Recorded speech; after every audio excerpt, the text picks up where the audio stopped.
Praise the Lord. Hallelujah. പ്രിയപ്പെട്ടവരെ, നമ്മൾ ഈ വീഡിയോയിലൂടെ കാണുന്ന ഈ ശുശ്രൂഷ, ഈ വചന ശുശ്രൂഷ, നമ്മളിവിടെ ചെയ്യുന്ന ഈ വചന ശുശ്രൂഷ, നമ്മൾ ഈ ലോകത്തിലായിരിക്കുന്ന പല വിഷയങ്ങളെക്കുറിച്ചാണ് പ്രതിപാദിക്കുന്നത്. അത് നമ്മുടെ ആത്മീയ ജീവിതത്തിൽ ചില കാര്യത്തിലൊക്കെ ഉപകാരപ്പെടും, എന്നാൽ ചില കാര്യത്തിൽ ഉപകാരപ്പെടില്ല. എന്നാൽ ഇത്തരം വിഷയങ്ങളൊക്കെ നമുക്ക് ചിന്തിക്കാനും അതിലുപരിയായിട്ട് ആ മേഖലയ്ക്ക് വേണ്ടി പ്രാർത്ഥിക്കാനും കൂടിയാണ് നമ്മൾ ഇത്തരം വിഷയങ്ങൾ നിങ്ങളുടെ മുമ്പിലേക്ക് വെക്കുന്നത്. അപ്പൊ അതുകൊണ്ട് ഇത് കാണുമ്പോഴോ ഇതെന്തിനാ ഇങ്ങനെ ഒരു കാര്യം സംസാരിക്കുന്നേ, ഇതിന്റെ ആവശ്യം എന്താ എന്നൊന്നും ചിന്തിക്കരുത്. കാരണം വചനം ഈ ലോകത്തിലുള്ള അനീതികളെ തുടച്ചു നീക്കാനായിട്ടാണ് ഈ ലോകത്തിലേക്ക് വന്നത്. യേശു മനുഷ്യനായിട്ട് ഈ ലോകത്തിലേക്ക് അവതരിച്ചത്, വചനമായിട്ട് അവിടുന്ന് രൂപാന്തരം പ്രാപിച്ചത്, അത് ഈ ലോകത്തിലുള്ള അനീതിയെ, അന്യായത്തെ, തിന്മയെ തുടച്ചു നീക്കാനാണ്. കാരണം യേശുവിന്റെ പരസ്യ ജീവിതകാലത്തും യേശു അതുതന്നെയായിരുന്നു ചെയ്തിരുന്നത്. ആ കാലഘട്ടത്തിൽ നിലനിന്നിരുന്ന അനീതിക്കെതിരെ, അന്യായത്തിനെതിരെ അവിടുന്ന് ജനങ്ങളുടെ ഇടയിൽ പ്രസംഗിച്ചു. അവരെ അത്തരം തിന്മകൾ ഉപേക്ഷിച്ച് ദൈവകൃപയിൽ ജീവിക്കുവാൻ, വിശുദ്ധ ജീവിതം നയിക്കുവാനായിട്ട് അവരോട് ആഹ്വാനം ചെയ്തു. അപ്പോൾ ഇന്ന് ഞാൻ നിങ്ങളുടെ മുമ്പിലേക്ക് വെക്കുന്ന വിഷയം, അത് ആത്മീയ മനുഷ്യനും ഭൗതിക മനുഷ്യനും ഒട്ടും പ്രസക്തി കുറഞ്ഞ ഒന്നല്ല. ഇന്ന് നമ്മുടെ നാടിനെ അടിക്കടി എല്ലാ മേഖലയിലും, എല്ലാ വിധത്തിലും നാശത്തിലേക്ക് നാശത്തിലേക്ക് കൊണ്ടുപോയിക്കൊണ്ടിരിക്കുന്നത് അഴിമതിയാണ്. അഴിമതി, സർവത്ര അഴിമതി. ഏത് മേഖലയെ നോക്കിയാലും, എങ്ങോട്ട് തിരിഞ്ഞാലും അഴിമതി. ഒരു പശുവിനെ വളർത്തുന്ന ഒരു വ്യക്തി അതിൻ്റെ അകത്ത് അവൻ വെള്ളം ചേർക്കാതെ അതിൽ നിന്ന് കിട്ടുന്ന പാല് മാർക്കറ്റിൽ എത്തിക്കുമോ? ഏത് മേഖലയിൽ നോക്കിയാലും, കൃഷിയാണേലും ജോലിയാണേലും, ഏതെല്ലാം മേഖലകൾ നോക്കിയാലും അതിലെല്ലാം പണം കൂടുതൽ ഉണ്ടാക്കണം. അതായത് നോർമൽ രീതിയിൽ കിട്ടുന്നതിൽ നിന്നും പണം കൂടുതൽ ഉണ്ടാക്കാൻ വേണ്ടിയിട്ടുള്ള തത്രപ്പാടിലാണ് ആളുകൾ. ഇനി അതും അല്ലെങ്കിൽ ഉണ്ടാക്കിയ പണം ഉപയോഗിച്ച് അവന് സമൂഹത്തിൽ കൂടുതൽ ശ്രദ്ധ നേടണം, മറ്റുള്ളവരുടെ മുമ്പിൽ അവന് കൂടുതൽ പരിഗണനയും അംഗീകാരവും കിട്ടണം. അതിനു വേണ്ടിയിട്ടുള്ള തത്രപ്പാടുകൾ. ഇപ്പം ഞാൻ ഇന്ന് നിങ്ങളുടെ മുമ്പിലേക്ക്, നിങ്ങളുടെ ചിന്തയ്ക്കായിട്ട് വെക്കുന്ന വിഷയം, ഇപ്പോൾ കുറേ വർഷങ്ങളായിട്ട്, പണ്ടൊന്നും ഉണ്ടെന്ന് എനിക്ക് തോന്നുന്നില്ല, ഒരു ഏതാനും കുറച്ച് വർഷങ്ങളായിട്ട് ഇന്ന് നമ്മുടെ യുവജനോത്സവ വേദികളിൽ, അത് സബ് ജില്ലാ തലം തൊട്ട് സ്റ്റേറ്റ് ലെവൽ വരെയുള്ള യുവജനോത്സവ വേദികളിൽ ഒന്നാം സമ്മാനത്തിന് അർഹരായിരിക്കുന്ന കുഞ്ഞുങ്ങളുടെ ഭാവിയെ തകർത്തുകൊണ്ട്, അതായത് കഴിവുള്ള കുഞ്ഞുങ്ങളുടെ കലാപരമായ മേഖലകളിൽ ഓരോ കുട്ടികൾ അവതരിപ്പിക്കുന്ന ആ കലാപരമായ ഐക്യത്തിൽ ഏറ്റവും മികവുറ്റ കുട്ടികളെ, കഴിവുള്ള കുട്ടികളെ പിന്നോട്ട് തള്ളിക്കൊണ്ട് കഴിവില്ലാത്ത കുട്ടികൾ പണം കൊടുത്തും ജഡ്ജസിനെ സ്വാധീനിച്ചും രാഷ്ട്രീയ പാർട്ടിക്കാരെ സ്വാധീനിച്ചും അധികാരികളെ സ്വാധീനിച്ചും ഒക്കെ ഒന്നാം നിരയിലേക്ക് കയറി വരുന്നൊരവസ്ഥ. അതുപോലെ തന്നെ അവരോട് പണം മേടിച്ചുകൊണ്ട് ഒന്നാം നിരയിൽ എത്തേണ്ട കുഞ്ഞുങ്ങളെ, കഴിവുള്ള കുഞ്ഞുങ്ങളെ നാലാം നിരയിലേക്കും ഒക്കെ തള്ളിക്കൊണ്ട് കഴിവില്ലാത്ത കുട്ടികളെ ഒന്നാം നിരയിലേക്ക് എടുത്തു വെക്കുന്നൊരവസ്ഥ. ഇതുകൊണ്ട് കുറെ വ്യക്തികൾക്ക് അർഹതയില്ലാത്ത അംഗീകാരവും പേരും പ്രശസ്തിയും കിട്ടാം എന്നല്ലാതെ, അതിലുപരിയായിട്ട് പണക്കൊതിയന്മാരായ കുറെ ആളുകൾ അവർക്ക് കുറെ പണം സമ്പാദിക്കാമെന്നല്ലാതെ ഇതിൻ്റെ അകത്ത് ആത്യന്തികമായ, ശാശ്വതമായ ഒരു ഫലവും ഒരു ഗുണവും നമ്മുടെ നാടിനോ സമൂഹത്തിനോ ഉണ്ടാകുന്നില്ല.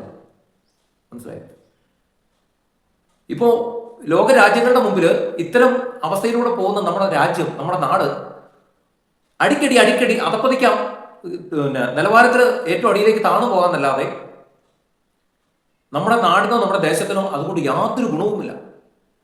ഒന്നാം സ്ഥാനത്തേക്ക്, ലോക രാജ്യങ്ങളുടെ മുമ്പിൽ ഒന്നാം സ്ഥാനത്തേക്കോ രണ്ടാം സ്ഥാനത്തേക്കോ ഉയരേണ്ട നമ്മുടെ രാജ്യത്തിന്റെ നിലവാരത്തെയാണ് ഒരു ചെറിയ മേഖലയിൽ പോലും ഇത്തരത്തിലുള്ള ഈ പണം മേടിച്ച് കൊണ്ട് അർഹതയില്ലാത്തവർക്ക് അംഗീകാരം കൊടുക്കുമ്പോഴും, അതുപോലെ ആ ഒന്നാം സ്ഥാനത്തിന് അർഹതയില്ലാത്തവർ പണം കൊടുത്ത് ആ അംഗീകാരം നേടുമ്പോൾ സംഭവിക്കുന്നത്, ഒന്നാം സ്ഥാനത്ത് നിൽക്കുന്ന ഒരു കുട്ടി നാലാം സ്ഥാനത്തേക്ക് പിന്തള്ളപ്പെടുമ്പോൾ, സ്പോർട്സിന്റെ മേഖലയിൽ ഏറ്റവും മികവും കഴിവുള്ള ഒരു വ്യക്തി, ഒരു കുട്ടി അത് പിന്നോട്ട് തള്ളപ്പെടുമ്പോൾ നമ്മുടെ രാജ്യവും കൂടിയാണ് പിന്നോട്ട് തള്ളപ്പെടുന്നത് എന്നുള്ളൊരു പരമാർത്ഥമായ ഒരു സത്യം നമ്മൾ മനസ്സിലാക്കണം. ഈ കഴിഞ്ഞ ദിവസം കേരളത്തിൽ സംസ്ഥാന യുവജനോത്സവം നടന്നു. എന്റെ ശ്രദ്ധയിൽപ്പെട്ട ഒരു വീഡിയോ, ഒരു പെൺകുട്ടിയുടെ വാവിട്ടുള്ള നിലവിളി. അവൾ പറയുന്നത് അവർക്ക് ഇനി അപ്പീലിന് പോകാൻ പോലും പറ്റുന്നില്ല, അപ്പീൽ കൊടുത്തിട്ട് പോലും അവർ സ്വീകരിക്കുന്നില്ല എന്നുള്ളതാണ്. ഞാൻ എൻ്റെ കണ്ണുകൊണ്ട് ഞാൻ കണ്ടിട്ടുണ്ട്. എൻ്റെ കണ്ണുകൊണ്ട് ഞാൻ കണ്ടിട്ടുണ്ട്. ഒന്നാം സമ്മാനം കൊടുക്കാൻ നിലവാരമുള്ള ഏത് ജില്ലാ തലത്തിലുള്ള യുവജനോത്സവത്തിൽ ഒരിക്കൽ കോട്ടയത്ത് ഞാനൊരു ഡാൻസ് മാസ്റ്ററെയും കൊണ്ട് ഞാൻ എറണാകുളത്ത് ടൂറിസ്റ്റ് ട്രാവൽസിൽ ഡ്രൈവറായിട്ട് വർക്ക് ചെയ്യുമ്പോൾ ഒരു ഡാൻസ് മാസ്റ്ററെയും കൊണ്ട് ഒരു ട്രിപ്പ് പോയതാണ് ഈ യുവജനോത്സവ വേദിയിലേക്ക്. അപ്പോൾ ഞാൻ കഴിയുന്നവരെ ഞാൻ ഫ്രീ ആയതുകൊണ്ട് ഞാനും അത് കണ്ടു. അത്യാവശ്യം ഡാൻസും പാട്ടും ഒക്കെ അതുമായിട്ട് ബന്ധപ്പെട്ടൊക്കെ ഞാൻ ജഡ്ജ്മെന്റ് ചെയ്യാൻ പോകാറുള്ള വ്യക്തിയാണ്. അപ്പോൾ ഒന്നാം സ്ഥാനം കൊടുക്കാൻ അർഹതയുള്ള കുട്ടിക്ക് മൂന്നാം സ്ഥാനം കൊടുത്തിരിക്കുന്നു. മടക്കുന്ന വഴിയിൽ ആ വാഹനത്തിരുന്ന് അദ്ദേഹം എന്നോട് പറഞ്ഞത്, ഇവർക്ക് ഈ ജഡ്ജ് ചെയ്യുന്നവർക്ക് ചില ചെസ് നമ്പറുകൾ കിട്ടും, അതിനങ്ങ് ഇട്ടാൽ മതി എന്ന് പറയും. അത് ഇതിൻ്റെ അകത്ത് ജഡ്ജസ് നിരപരാധിയാണ്. ഇതിന്റെ മേലെ ലെവലിലാണ് ഇവര് പണം കൊടുത്ത് പലരെയും സ്വാധീനിച്ചിരിക്കുന്നത്. അവർ ഇതിന്റെ കമ്മിറ്റിയിലുള്ളവർ, ഇതിന്റെ സംഘാടക സമിതിയിലുള്ളവർ, അത് ചിലപ്പോൾ രാഷ്ട്രീയവുമായിട്ട് ബന്ധപ്പെട്ട പലരുമായിരിക്കും. അവര് ഇവരോട് വലിയ തുക മേടിച്ചിട്ടുണ്ടാവും. മനസ്സിലായോ? ഈ പണം കൊണ്ട്, അർഹതയില്ലാത്ത പണം കൊണ്ട് അനുഗ്രഹിക്കപ്പെടുന്ന ഒരു കാര്യത്തിനും അത് ഉപകരിക്കപ്പെടുക എന്നുള്ളത് മറ്റൊരു വസ്തുത. എങ്ങനെ എന്തെങ്കിലുമൊക്കെ ആയിട്ട് കുറച്ച് കാട്ടിക്കൂട്ടലുകൾ അവരുടെ ജീവിതത്തിൽ വരുത്താന്നല്ലാതെ ആ പണം കൊണ്ട് അവർ ഉപകരിക്കുകയില്ല. എൻ്റെ ഒരു സുഹൃത്ത്, അദ്ദേഹത്തിന്റെ മകൻ വളരെ മികച്ച ഒരു ആർട്ടിസ്റ്റാണ്, വളരെ മികച്ച ആർട്ടിസ്റ്റ്. ജില്ലാതലം കഴിഞ്ഞ് സ്റ്റേറ്റ് ലെവലിൽ പോയപ്പോൾ ഒന്നാം സ്ഥാനം കിട്ടേണ്ട ആ കുട്ടിക്ക് പിന്നെ രണ്ടാം സ്ഥാനത്തേക്ക് തള്ളപ്പെട്ടു. അതിന്റെ കാരണം എന്താണെന്നറിയോ? ജഡ്ജസിന്റെ ഗുരുവിന്റെ മകളായിരുന്നു അതിൽ പങ്കെടുത്ത മറ്റൊരു കുട്ടി. അതായത് ജഡ്ജ്മെന്റിനിരുന്ന അതായത് ചിത്രരചനയായിട്ട് ബന്ധപ്പെട്ട് കലാപരമായ കഴിവുള്ളവരെ ആണല്ലോ ആ മേഖലയിൽ ജഡ്ജ്മെന്റിന് ഇരുത്തുന്നത്. അങ്ങനെ ഇരുന്ന ഒരു വ്യക്തിയുടെ ഗുരുവിന്റെ മകളായിരുന്നു പോലും അവിടെ വന്നിരുന്ന മറ്റൊരു കുട്ടി. പക്ഷേ ഒന്നാം സ്ഥാനം കൊടുക്കാനായിട്ട് അർഹതയില്ലാതിരുന്നിട്ടും ആ കുട്ടിക്ക് ഈ ജഡ്ജസ് ഒന്നാം സ്ഥാനം കൊടുത്തു. ഇവര് 5000 രൂപ മുടക്കി അപ്പീലിന് പോയി. പക്ഷേ അപ്പീലിൽ വരച്ചപ്പോൾ സമയത്തിനുള്ളിലായിട്ട് പൂർത്തിയാക്കാൻ പറ്റാഞ്ഞതുകൊണ്ട് ആ ചാൻസും കൂടെ അവർക്ക് നഷ്ടപ്പെട്ടു. മുടക്കിയ 5000 രൂപയും പോയി. അയാളുടെ സങ്കടം പറഞ്ഞാൽ തീരുന്നില്ലായിരുന്നു. അപ്പോൾ ഇത്തരം ഒരു പ്രവൃത്തിക്ക്, ഇത്തരം ഒരു വളരെ മോശമായ ഇത്തരം പ്രവൃത്തികൾക്ക് മാറ്റം വരുത്തുന്നില്ലെങ്കിൽ നമ്മുടെ നാടിനോ, നമ്മുടെ ദേശത്തിനോ, നമ്മുടെ സംസ്ഥാനത്തിനോ, നമ്മുടെ രാജ്യത്തിനോ ഒരു ഉയർച്ചയോ ഒരു ഉന്നതിയോ ഉണ്ടായി എന്നുള്ളത് പരമാർത്ഥമായ സത്യമാണ്. അയോഗ്യരെ യോഗ്യരാക്കുന്ന അവസ്ഥ. ഇപ്പോൾ ഒരു എറണാകുളത്ത് ടൂറിസം ട്രാവൽസ് വർക്ക് ചെയ്തുകൊണ്ടിരുന്നപ്പോൾ എനിക്ക് ഉണ്ടായ മറ്റൊരു അനുഭവം കൂടെ ഞാൻ ഈ കൂടെ ഒന്ന് പങ്കുവയ്ക്കുക. ഒരു കമ്പനിയുടെ ഒരു പ്രോഗ്രാം, അവരുടെ ഒരു മീറ്റിംഗ്, ഡിസ്ട്രിബ്യൂട്ടേഴ്സ് ലെവലിലുള്ള ഒരു മീറ്റിംഗ് അവർ 5 സ്റ്റാർ ഹോട്ടലിൽ വെച്ച് നടത്തുക. അപ്പോൾ അതുമായിട്ട് ബന്ധപ്പെട്ട് കുറേ ട്രിപ്പുണ്ട്. അതിന് വേണ്ടിയിട്ട് ട്രാവൽസിൽ നിന്ന് എന്നെ പറഞ്ഞു വിട്ടു കാറുമായിട്ട്. അങ്ങനെ അതിലൊരു സ്റ്റാഫ് രാവിലെ തൊട്ട് വൈകുന്നേരം വരെ പല ആവശ്യങ്ങൾക്കായിട്ട് ഓടാനും ഒക്കെ ആയിട്ട് ആ വ്യക്തിക്കായിരുന്നു ഈ കാറ് വിട്ടുകൊടുത്തിരുന്നത്. അങ്ങനെ പകല ആ വ്യക്തിയായിട്ട് ചെറുപ്പക്കാരനുമായിട്ട് പരിചയപ്പെട്ട് കഴിഞ്ഞപ്പോൾ അവൻ എന്നെ അന്ന് രാത്രി നടക്കുന്ന അവരുടെ മീറ്റിംഗിലേക്ക് വിളിച്ചു. മീറ്റിംഗ് എന്ന് പറഞ്ഞാൽ മീറ്റിംഗ് കഴിഞ്ഞിട്ടുള്ള ഫുഡും ആയിരുന്നു. പിന്നെ അത് കഴിഞ്ഞ് ഒരു കലാപരിപാടിയുണ്ട്, ഒരു മ്യൂസിക് പ്രോഗ്രാം ഉണ്ട്. അതിലേക്കാണ് എന്നെ വിളിച്ചത്, കൂടെ ഫുഡും കഴിക്കും. അങ്ങനെ എറണാകുളത്ത് അവിടെ അറിയപ്പെടുന്ന ഒരു ഗായിക, ഒരു പ്രമുഖമല്ലാത്ത ഒരു ചാനലിന്റെ റിയാലിറ്റി ഷോയിലൂടെ ഒന്നാം സ്ഥാനത്തെത്തിയ ഒരു പെൺകുട്ടി, അവളുടെ കൂടെ ഒരു നല്ല മികച്ച ഒരു ഗായകനായ ഒരു ചെറുപ്പക്കാരനും കൂടിയാണ് അന്നത്തെ ആ മ്യൂസിക് പ്രോഗ്രാം നടത്തിയത്. ഒത്തിരി പേരൊന്നുമില്ല, അവർ 2 പേരേ ഉള്ളൂ. 1 മണിക്കൂർ 1.5 മണിക്കൂറോളം വരുന്ന മ്യൂസിക് പ്രോഗ്രാം. ഈ പരിപാടിയെല്ലാം കഴിഞ്ഞ് ഞാൻ ഇവളുടെ കൂടെയൊക്കെ നിന്ന് സെൽഫി ഫോട്ടോ ഒക്കെ എടുത്തു. അത് കഴിഞ്ഞപ്പോൾ പരിശുദ്ധാത്മാവ് എന്നോട് പറയുകയാണ്, പിറ്റേ ദിവസം എന്നോട് പറയുകയാണ്, ആ ഫോട്ടോ ഫോണിൽ നിന്ന് ഡിലീറ്റ് ചെയ്ത് കളാം, എനിക്ക് അവളെ ഇഷ്ടമല്ല. ഞാൻ അവളുടെ ഫോൺ നമ്പർ മേടിച്ചിരുന്നു. എന്തെങ്കിലും പ്രോഗ്രാമോ ഒക്കെ ആയിട്ട് ബന്ധപ്പെട്ട് ആർക്കെങ്കിലും ആവശ്യമുണ്ടെങ്കിൽ കൊടുക്കാമല്ലോ എന്നൊക്കെ ഓർത്ത് ഫോൺ നമ്പർ മേടിച്ചത്. എന്നോട് പറയുകയാണ് ആ ഫോട്ടോ ഡിലീറ്റ് ചെയ്ത് കളയാം. പ്രാർത്ഥിച്ചപ്പോൾ ദൈവത്തിന്റെ പരിശുദ്ധാത്മാവ് വീണ്ടും പറയുകയാണ്, കൂടെ മത്സരിച്ച മറ്റൊരു കുട്ടിക്ക് ലഭിക്കാമായിരുന്ന ആ ഒന്നാം സ്ഥാനം ഇവള് തട്ടിയെടുത്തു. അതാണ് പരിശുദ്ധാത്മാവിന് അവളെ ഇഷ്ടമില്ലാതിന്റെ കാരണം. എനിക്ക് അങ്ങനെ മെസ്സേജ് കിട്ടാനുള്ള കാരണം. ഞാൻ എന്ത് ചെയ്തു, യൂട്യൂബ് എടുത്ത് പരിശോധിച്ചു, അവളുടെ പേരടിച്ചു. ആ റിയാലിറ്റി ഷോയുടെ വീഡിയോസ് എല്ലാം ഞാൻ പരിശോധിക്കുമ്പോൾ ഞാൻ അതിൽ നിന്ന് ഒരു വസ്തുത ഞാൻ മനസ്സിലാക്കി. ഇതിന്റെ 7ാം റൗണ്ടോ അങ്ങനെ ഏകദേശം ഒരു സെമി ഫൈനൽ റൗണ്ട് വെച്ച് ഇവള് പുറത്താക്കപ്പെടുന്ന ഒരു സാഹചര്യം ഉണ്ടായിരുന്നു. അതായത് ജഡ്ജസ് പറയുന്നുണ്ട് ആ വീഡിയോയിൽ. പക്ഷേ പുറത്താക്കപ്പെടാമായിരുന്ന അവള് പുറത്തായില്ല. അപ്പൊ അവിടെ എന്തോ തിരുമുറി നടന്നു. ജഡ്ജസുമായിട്ട് എന്തോ ഒരു തിരുമുറി നടത്തി അവൾ എന്ത് ചെയ്യുന്നു, ഒന്നാം സ്ഥാനത്തിന് അർഹത നേടിയെടുത്തു. അങ്ങനെ അവള് പുറത്തു വന്നു.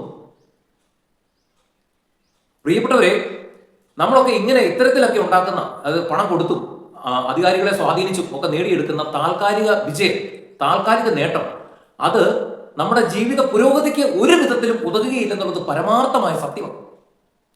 ആ ഒരു സർട്ടിഫിക്കറ്റ് കൊണ്ട്, ആ ഒരു മെഡൽ കൊണ്ട്, ആ ഒരു ട്രോഫി കൊണ്ട്, അതിൽ നിന്ന് കിട്ടിയ ആ ക്യാഷ് പ്രൈസ് കൊണ്ട് നമ്മുടെ ജീവിതത്തിൽ യാതൊരു ഗുണവും ഉണ്ടാകുകയില്ല, അതിലുപരിയായിട്ട് ദോഷം മാത്രമേ ഉണ്ടാകുകയുള്ളൂ എന്നത് മറ്റൊരു പരമാർത്ഥമായ സത്യമാണ്.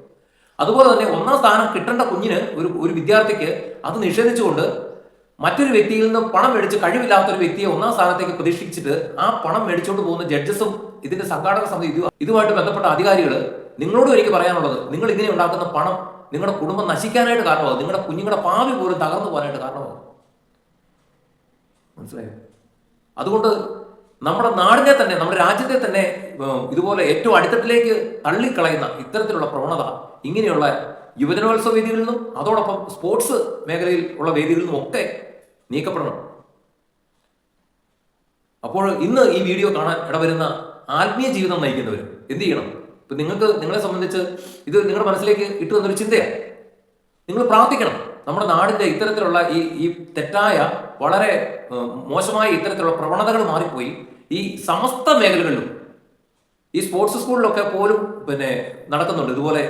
എന്നാ പറയണ്ടേ, കുഞ്ഞുങ്ങൾക്ക് കൊടുക്കേണ്ട ഏറ്റവും നല്ല പോഷകാഹാരങ്ങൾ കൊടുക്കാതെ അതിനു വേണ്ടിയിട്ട് അവരെ ഏൽപ്പിച്ചിരിക്കുന്ന ഫണ്ടിൽ തിരിമറി നടത്തിയിട്ട് ആ കുഞ്ഞുങ്ങൾക്ക് കൊടുക്കേണ്ട അർഹതപ്പെട്ട ഭക്ഷണ സാധനങ്ങളും അവർക്ക് കൊടുക്കേണ്ട ആ പോഷകാഹാരങ്ങൾ കൊടുക്കാതെ അതിൽ പോലും അഴിമതി നടത്തി പണം ഉണ്ടാക്കുന്ന അധികാരികളുണ്ടെന്ന് ഞാൻ ഇതിനു മുമ്പ് ഒരിക്കൽ പത്രത്തിൽ, മാധ്യമത്തിൽ വായിച്ചതായിട്ട് ഞാൻ ഓർക്കുന്നു. ഏത് മേഖലയിൽ നോക്കിയാലും അഴിമതി. ഈ മേഖലകളിലൊക്കെ പ്രവർത്തിക്കുന്നവരോട് എനിക്കും ഒന്നേ പറയാനുള്ളൂ, മതി, അത് അവസാനിപ്പിക്കണം, അത് മതി. നമ്മുടെ നാട് നല്ല ഉയർച്ചയിലേക്ക് എത്തട്ടെ, നമ്മുടെ നാട് നല്ല പുരോഗതിയിലേക്ക് എത്തട്ടെ. അതായിരിക്കണം യഥാർത്ഥമായ ആ ഒരു ചിന്തയും ബോധ്യവും ഒക്കെ. ലോകം മാത്രമല്ല നമ്മളെ ഉത്തരവാദിത്തങ്ങൾ ഏൽപ്പിച്ചിരിക്കുന്നത്. ദൈവം അറിയാതെ നിനക്ക് ഒരു സ്ഥാനവും കിട്ടത്തില്ല. നീ ആരെയൊക്കെ സ്വാധീനിച്ചാലും, എങ്ങനെയൊക്കെ ഏതെല്ലാം രീതിയിലാണ് നീ ജോലിയിൽ പ്രവേശിച്ചിരിക്കുന്നതെങ്കിലും, നാളെ നിനക്ക് എന്തെല്ലാം ഉത്തരവാദിത്തങ്ങൾ ഈ ജോലിയുടെ ഭാഗമായിട്ട് ചെയ്യേണ്ടി വരുമെന്നൊക്കെ ദൈവത്തിനറിയാം. ദൈവം കൂടെ അറിഞ്ഞുകൊണ്ടാണ് നിന്നെ അവിടെ ഇരുത്തുന്നത്. അപ്പോൾ ആ ദൈവത്തിന്റെ മുഖത്ത് കരുതേക്കുന്ന ഇത്തരത്തിലുള്ള പ്രവർത്തികൾ നീ ചെയ്യരുത്, അതിൽ നീ പിന്തിരിയണം. ഇനിയും വരും, അടുത്ത വർഷവും ഇതുപോലുള്ള യുവജനോത്സവങ്ങൾ, കലോത്സവങ്ങൾ, അതില് ഇതുപോലുള്ള കുഞ്ഞുങ്ങളുടെ നിലവിളികൾ കേൾക്കാനായിട്ട് ഇടവരരുത്. അർഹതപ്പെട്ടവന് നീതി നിഷേധിക്കപ്പെടരുത്. അർഹതയില്ലാത്തവൻ ഒന്നാം സ്ഥാനത്തേക്ക് കടന്നു വരരുത്. അത് നമ്മുടെ നാടിനെ നമുക്ക് ചിന്തിക്കാൻ പറ്റാത്ത അധപതനത്തിലേക്ക് നയിക്കും. ഇന്ന് ഈ വീഡിയോ കാണാനിട വരുന്ന എല്ലാ മക്കളെയും ഈശോ സമൃദ്ധമായിട്ട് അനുഗ്രഹിക്കട്ടെ. ഈശോ മിശിഹായിക്ക് സ്തുതിയായിരിക്കട്ടെ.